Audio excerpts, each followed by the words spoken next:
પારડીના છેવાડે આવેલ વૈકુંઠ ધામ એટલે કે પારડી સ્મશાન ભૂમિમાં મુખ્ય માર્ગ ઉપર વરસાદી પાણી ભરાઈ જતા મુશ્કેલી સર્જાઈ રહી છે।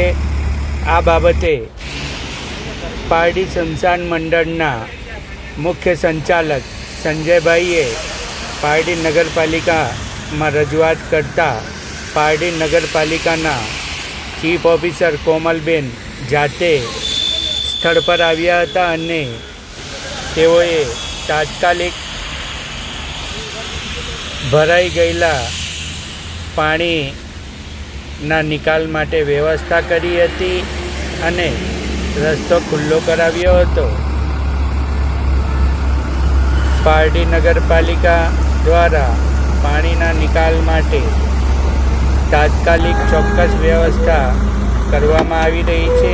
પારડી નગરપાલિકાના પ્રમુખ ચેતનભાઈ નાયકા, ઉપપ્રમુખ ફાલ્ગુનીબેન, કારોબારી અધ્યક્ષ ચેતનભાઈ ભંડારી, બાંધકામ અધ્યક્ષ Pranavbhai Desai, town planning chairman Shirishbhai Patel સાથે દરેક વોર્ડના સભ્યો પાણીના નિકાલ માટે ફરજ બજાવી રહ્યા છે।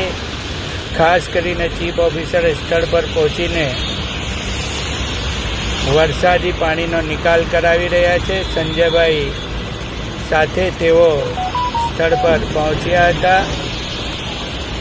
સંજયભાઈ બારિયા કે જેઓ સેવાભાવી સ્મશાન ભૂમિમાં ફરજ બજાવી રહ્યા છે, તેઓ સાથે મળી સેનેટરી વિભાગના અને અન્ય વિભાગના કર્મચારીઓ સાથે મળી સુંદર વ્યવસ્થા ગટર તાત્કાલિક ખોદાવી પાણીના નિકાલ માટે કરવામાં આવી હતી, જેથી રસ્તામાં લોકોને પડી રહેલી મુશ્કેલીનો નિકાલ થયો હતો।